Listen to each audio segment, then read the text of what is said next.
Manalangin po tayo.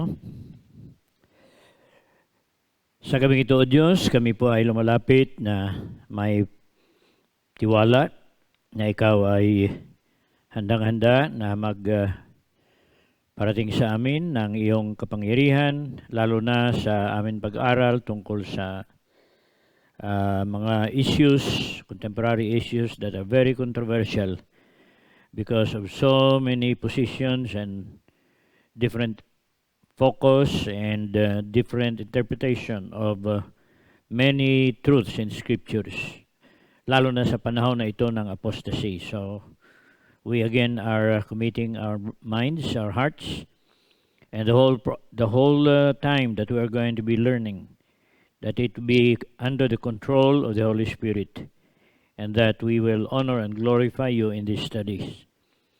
In Jesus' name and in the power of the Holy Spirit we pray. Amen. Sa ngayon ay sa question 9 na tayo at natapos na natin yung una na parte nito. Review lang muna tayo sandali lang para makonekta natin ang ating pag-aralan ngayong gabi. Where does our church or our churches in the fellowship stand on contemporary controversial issues? Marami kasing mga controversial issues sa ngayon, and some of these are political, social, economic, and medical and scientific. Ang ating pinag-aralan dito ngayon ay ang controversial issues that are affecting our lives, especially sa panahon ng mga apostasy na ito, ang ating testimony.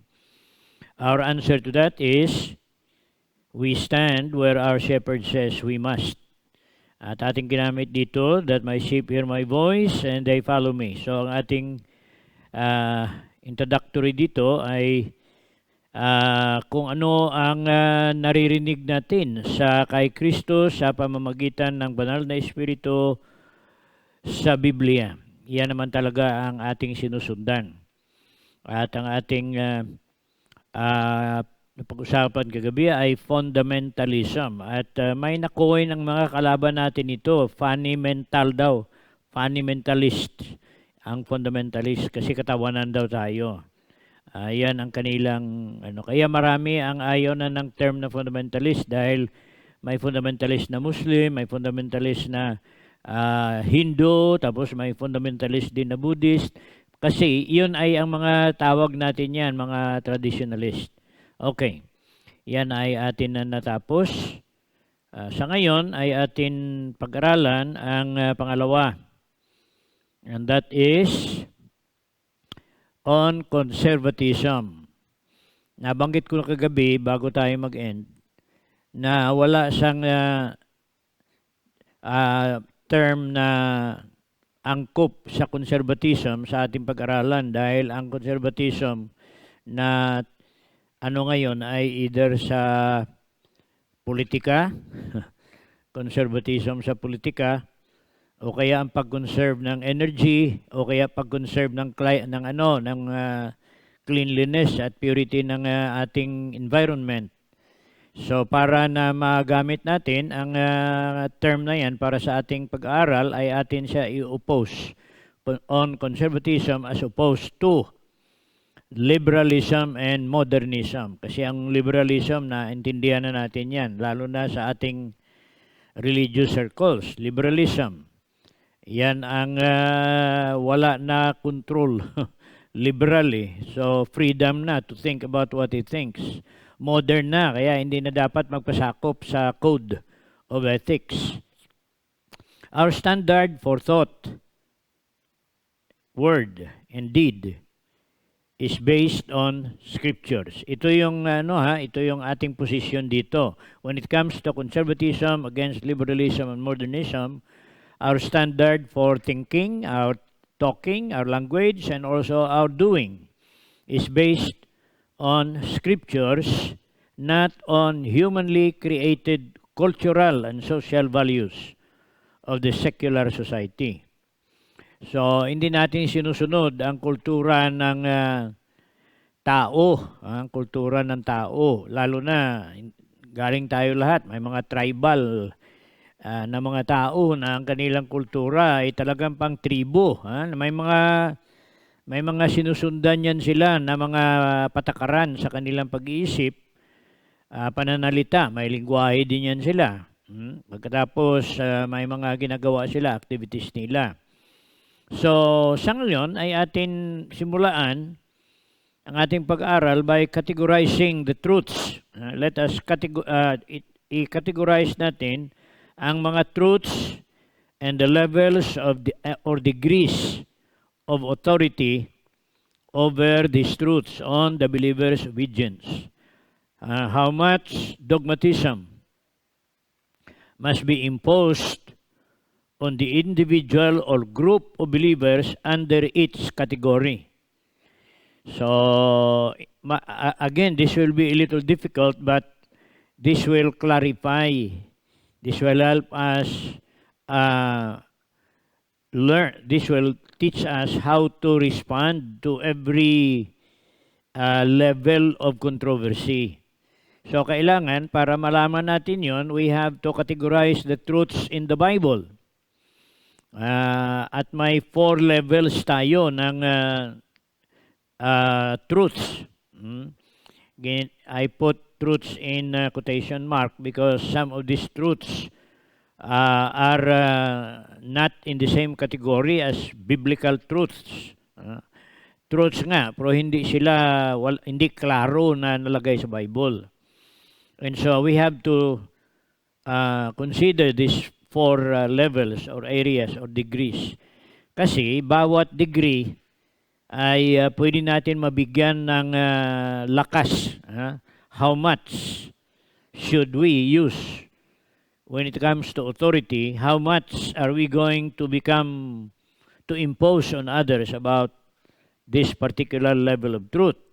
Okay, so I don't know if you understand what I'm talking about, but how much dogmatism must we be imposed on the individual or group in our circles, sa mga mananampalataya, under each category? And I think you will understand what I'm talking about when we begin the categories. Ang una at pinakamahalaga na category ng truth is the direct commands and prohibitions of the Bible. Andyan talaga, klaro talaga sa Bible. There is no way you can misunderstand it because the way it is put in scriptures is directly commanded by God or it is directly prohibited by God. Andyan talaga, nakalagay talaga verbatim. Nakalagay yung grammar niya.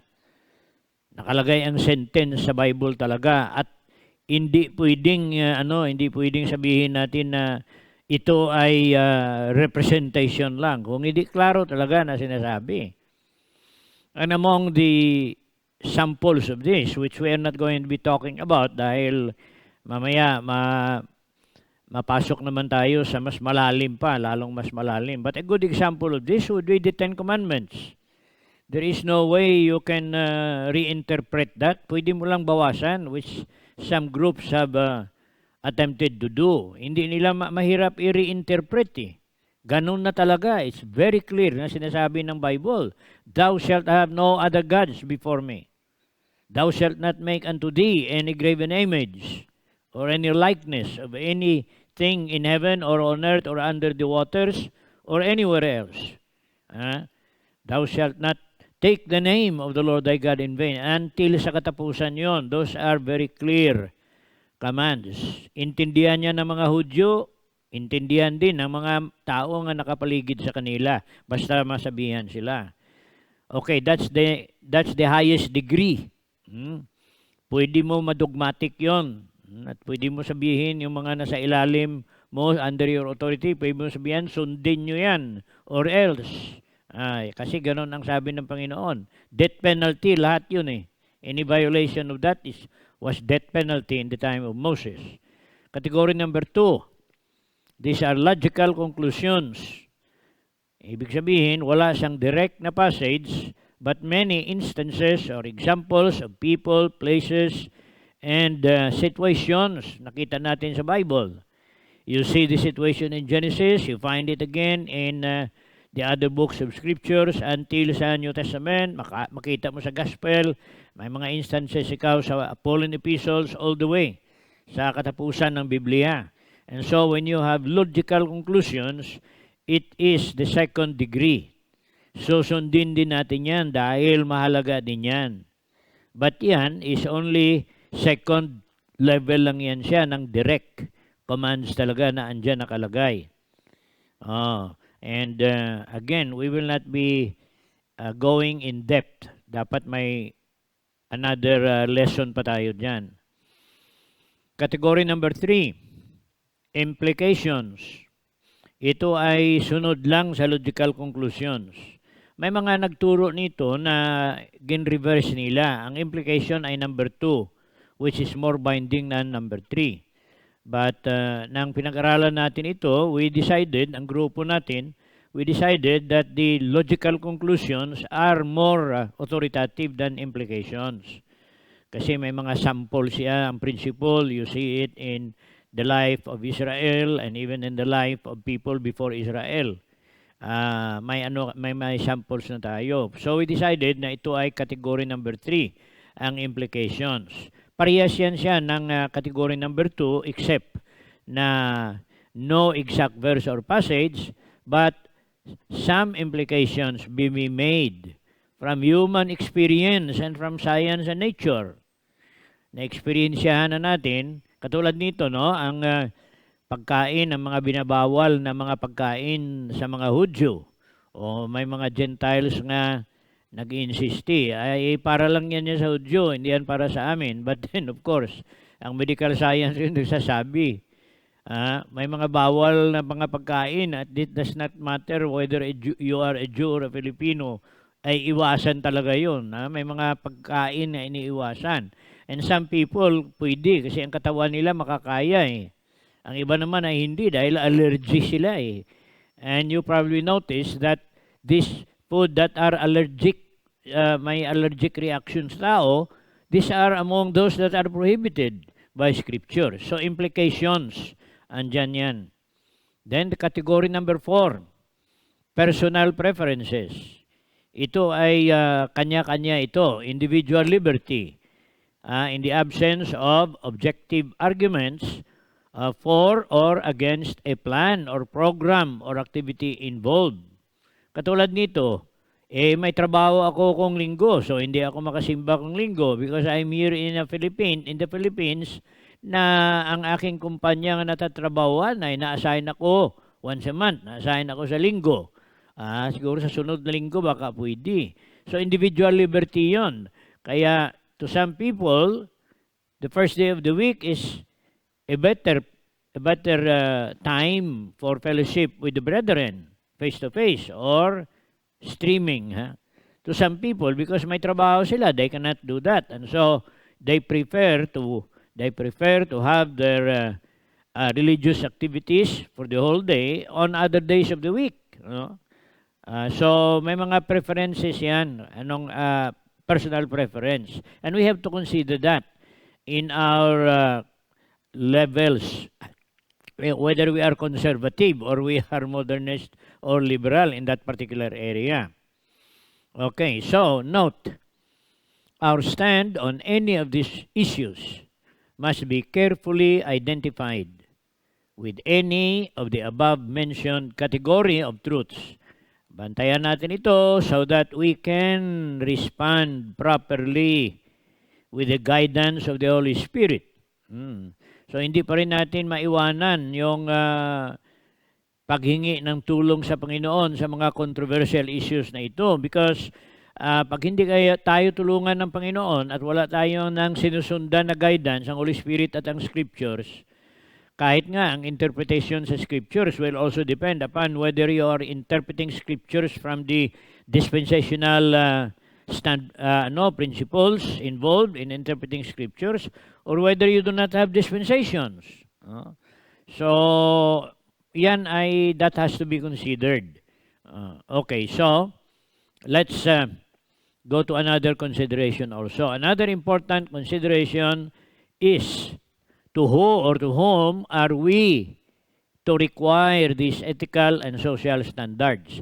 Now, most of this in the conservative versus liberal and modernism, most issues here are social and ethical. Hindi masyado doctrinal. Kasi ang doctrinal doon na sa ating fundamentalism. So if it is a controversial issues regarding doctrine, we go back to fundamentalism. When it is controversial issue regarding social or ethical issues, ay punta tayo sa itong pangalawa. This is conservatism. Okay. Another important consideration is to who or to whom are we to require this ethical and social standard. Kasi you cannot impose it on everybody. We are bound by scriptures to impose these principles among ourselves primarily. Itong idea na ang Christian ethics, our behavior in our society, Christian ethics, ang exposure ko dito ay this is my personal testimony. Lumaki ako sa fundamental Baptist na talagang kandado, sarado.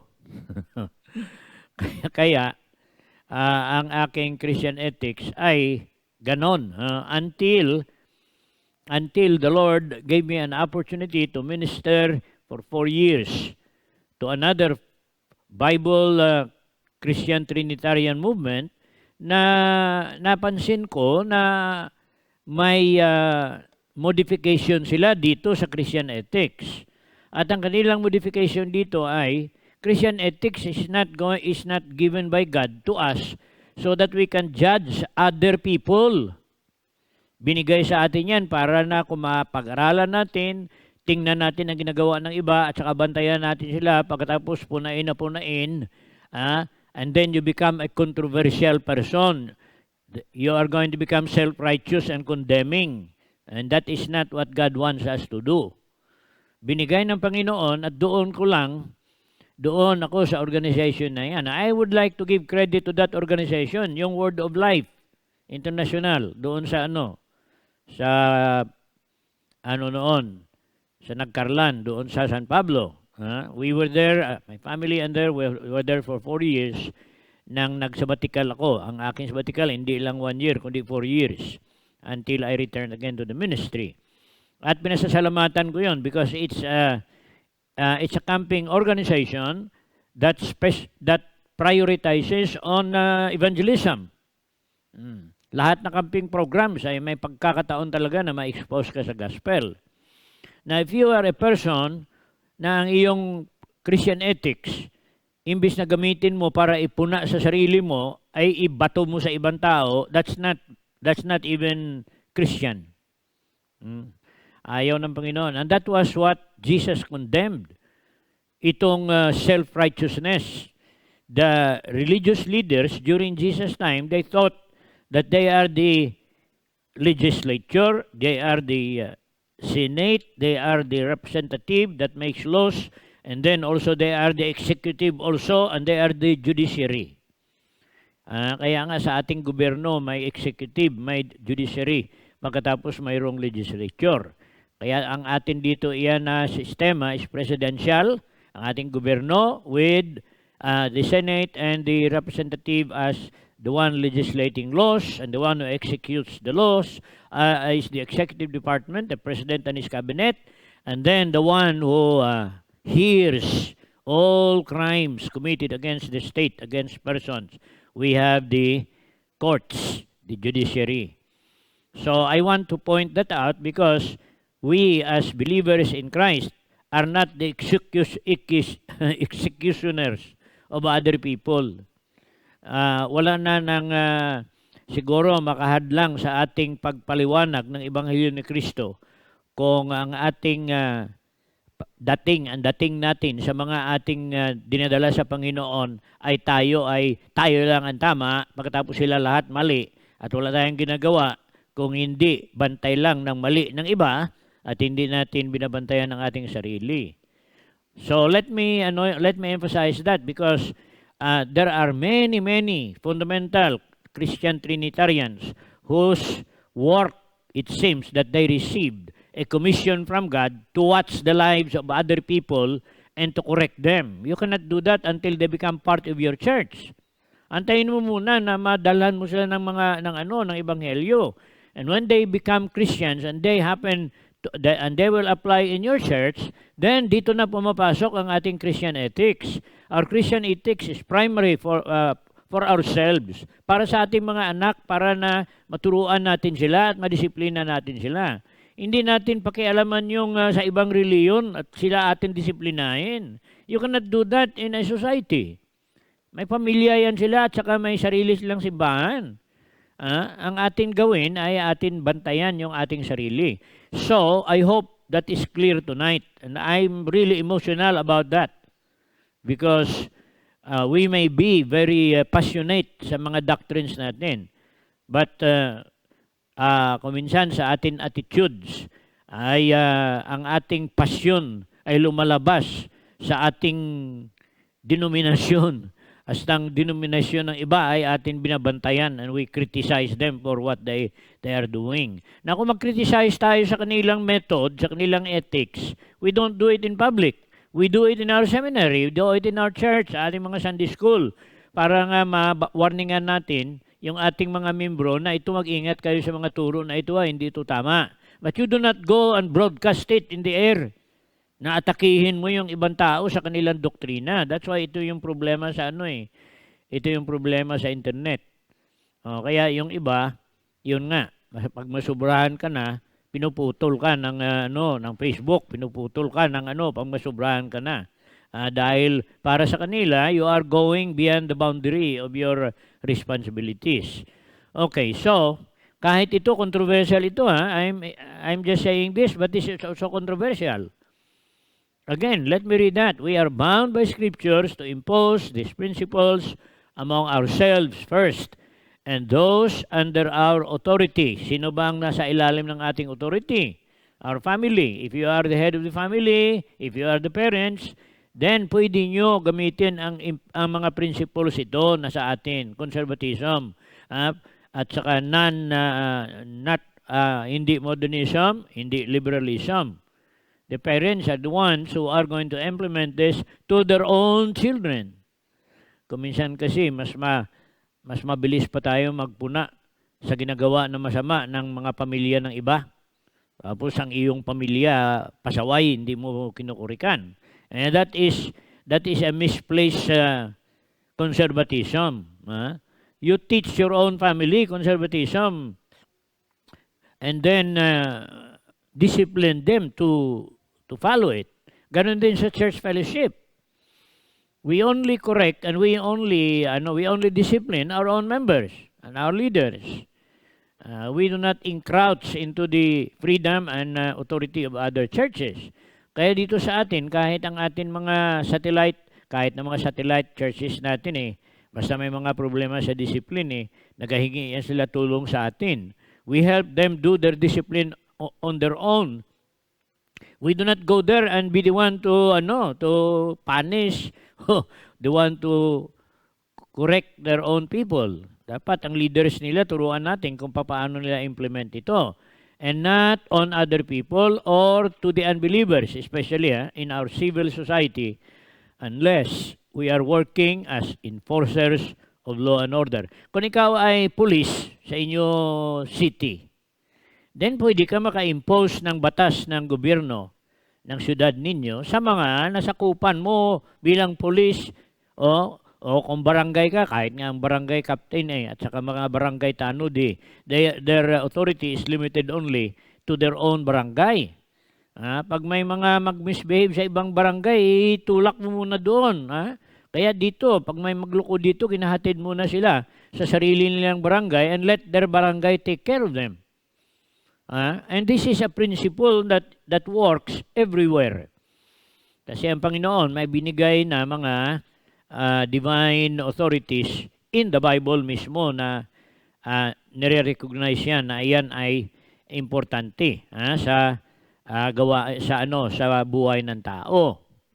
Okay, so I really like to spend a lot of time in this because maybe there are others who do not understand that their ethics are primary for their own group, for their own family, and for your own personal life, we will have a better Christian community if every Christian will just concentrate primarily on his behavior, not the behavior of other people.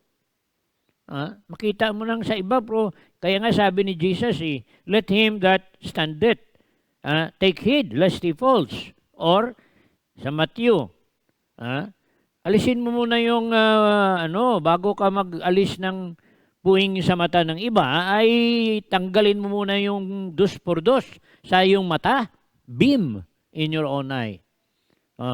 So, do not judge other people. Judge yourself first. Yan ang ibig sabihin yan. Okay, so I hope na ito yung masundan natin dito. Some higher authorities over us may impose them. Katulad nito, our government or corporations or organizations, we are employed. Pag ikaw empleyado ng isang kumpanya, ang kumpanya na yan ay may sarili yan silang policies. Para sa kanila, ethics nila yan. That is company ethics. Ethics nila yan. Mayroon silang sinusundan na mga batas. At dahil sila ay korporasyon, organisasyon, ang kanilang lahat na mga empleyado. Now, some employees are contractual. Ikaw 3 months ikaw, 6 months ikaw. You're going to be under our policies. So during the time that you are under them, you have to obey those principles. And sometimes those principles go against your own Christian ethics. So what are you going to do? Ask for exemption if you can be exempted. If not, then maybe you can ask for another work. Sabihin mo na lang, hindi lang ko magawa yan. Give me another work for free. Hindi mo na kasweldohan. Basta at that time, hindi kami sasama. Mga ganyan yan eh. You can do that because you can always voice your objection to a particular policy, but do it in a nice way so that you will not be dismissed. Kasi kung sigawan mo yung supervisor mo, hindi yan kasi Kristiyano ako. Talaga, bukas wala ka na. So, ito yung importance of knowing these controversial issues. Ang iba naman, contractual. Ang iba, or dapat niyan, or full-time. Pag sinabi natin na full-time, ay tinanggap ka ng permanent worker for as long as you want to stay and as long as the company wants you to stay. Kasi kung minsan naman ikaw na ang gusto maglipat because you probably want another job from another company. So what do? You resign muna if you cannot fall under that. Mag-resign ka muna ng mabuti so that when you resign, what happens? You have a good character, may certification of good moral character. So, walang problema. Ibig sabihin, may clearance ikaw. No behavioral problem or no dismissal or no discipline. Right now, I cannot think of the term. But you are allowed to retire without any problem. Good, magandang pag-alis. Okay, then we go, at saka siguro hindi naman tayo medyo matagal, hindi marami ang atin ma-cover dito. But ito yung una. Monogamous marriage until death. Yan ang atin. Kasi conservative tayo, fundamental Christians.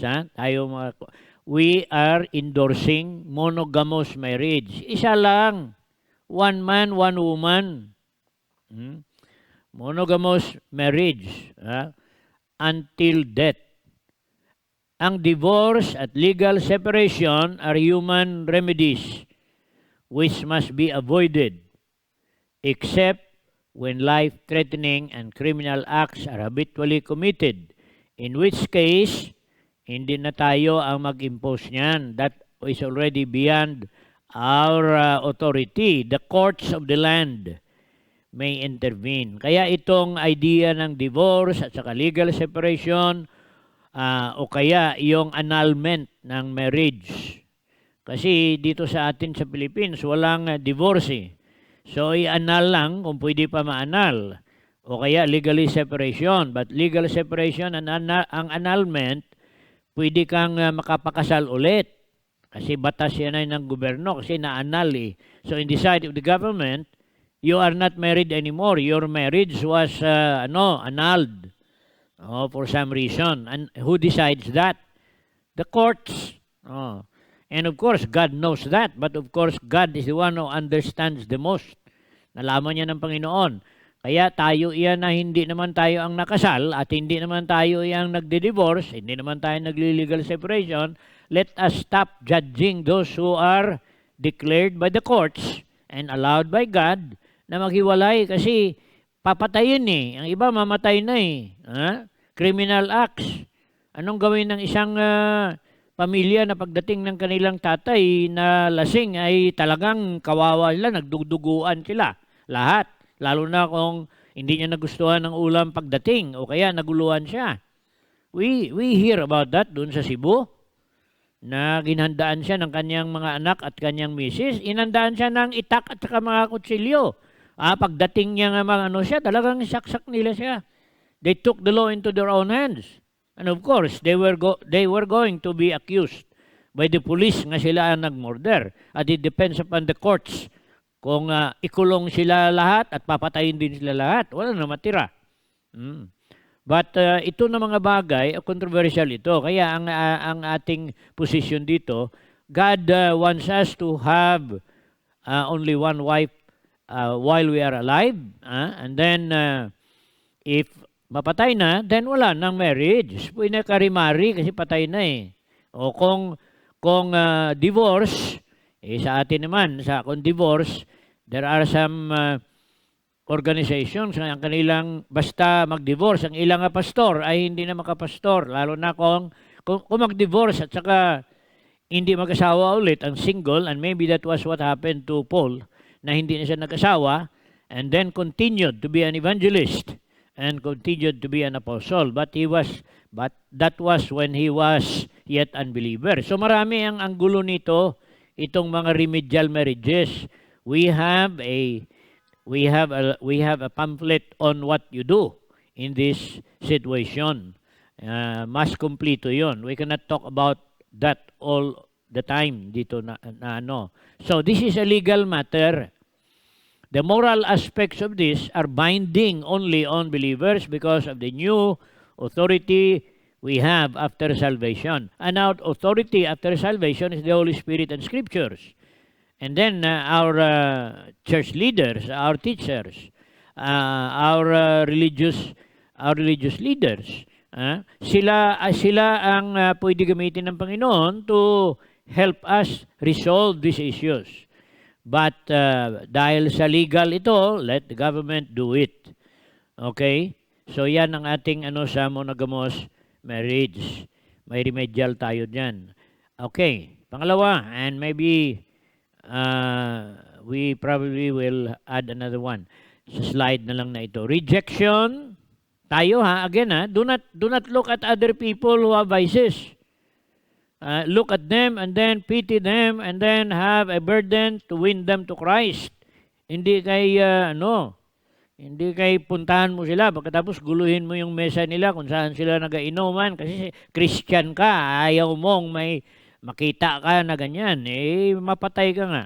Rejection of worldly pleasures on yourself and vices such as drinking, smoking, gambling, use of illegal drugs and other activities destructive of the body and mind. Yan, para sa atin again, kita mo, sino ang mag-implement niyan o mag-impose niyan? Tayo sa ating sarili. Mga magulang sa kanilang mga anak na mga sa Christian home. Mga churches can help their members, rehabilitate them.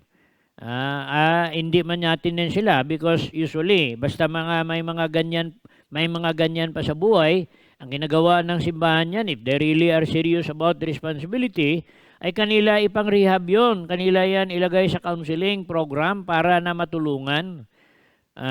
Kaya ang ibang simbahan ay hindi nila muna binabaptize yung mga ito. Hindi nila muna tinatanggap sa simbahan. Kasi gusto nila na maputol nila lahat yan bago sila magiging membro sa simbahan. Lahat na bisyo maalis. Lahat na kasalanan maalis. Walang makapasok sa simbahan ninyo kung ganun kayo. Kaya nga sino yung niligtas ng Panginoon? Ang nabago na? Yung Samaritan woman, nagtigil ba na ano ba? Na inantay ba ng Panginoon na matigil yun bago sabihin niya nga, I am a prophet? Hindi. Ang pagbabago, kahit si Zacchaeus, this day, nagbago ko na sa chaos.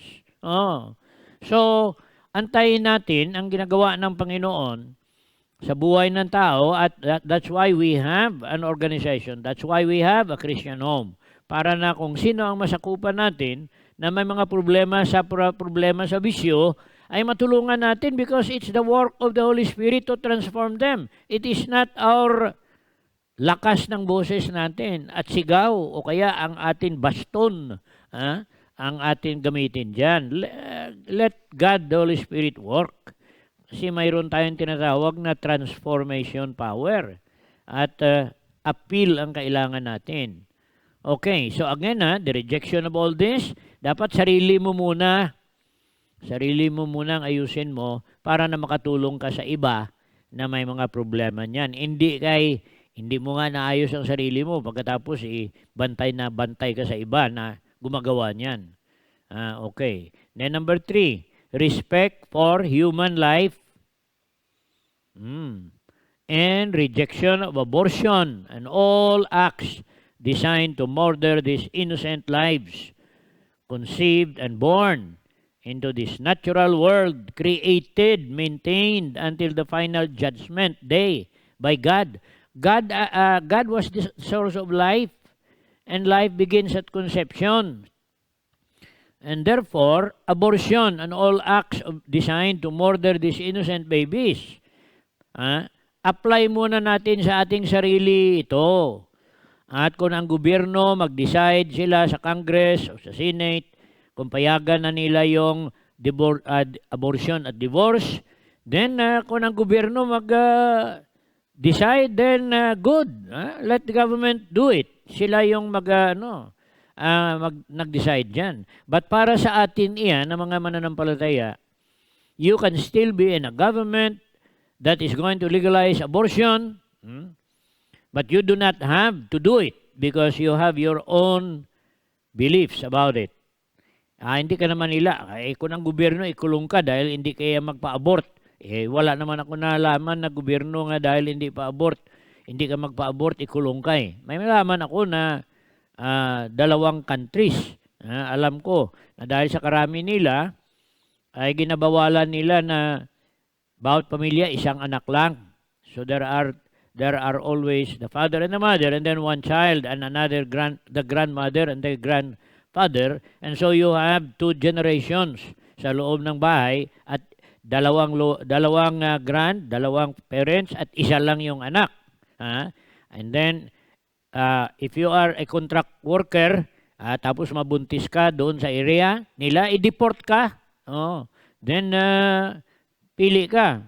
Mapa-abort ka na lang para makastay ka or you go home and have your baby born here in the Philippines. Now, these are some of the issues na talagang mga mahirap and there is no way that a church or even a pastor or even a missionary can take this into his own hand and then let everybody obey his rule. And number 1, you are not a world ruler. You are not even a country president. Ang kita mo, mga presidente mayroon silang mga rights at prerogatives as presidents, but not the citizen. Okay? So, I think we will end here. This is a very interesting study, and I know that with this, we may be able to ignite further interest in watching this. Kasi dito nga, hindi ko nga nalagay yung pagpabakuna kag hindi dahil matagal na ito ginawa eh. 25 years ago pa ata ito ginawa namin sa atin na Bible School. And so, yan, kasama pa rin yan, yung COVID na yan. Masama yan dito sa ating mga social controversial issues. Okay, let us pray.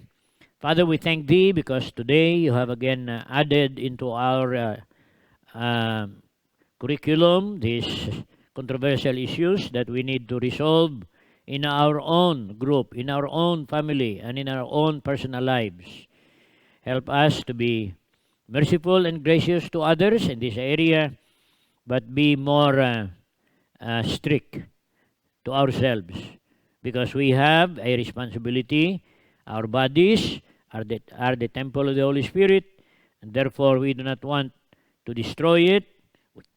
We want to keep it clean and sanctified for You to use so that we will be channels of vessels that are clean to be used by Thee because of the righteousness of Jesus Christ and the restorative work of the Holy Spirit in this age. We pray that our lives are really going to reflect what a Christian Trinitarian is, so that he will be a blessing to the world where he lives. In Jesus' name and in the power of the Holy Spirit who dwells in us, we pray. Amen. Let's sing our closing song.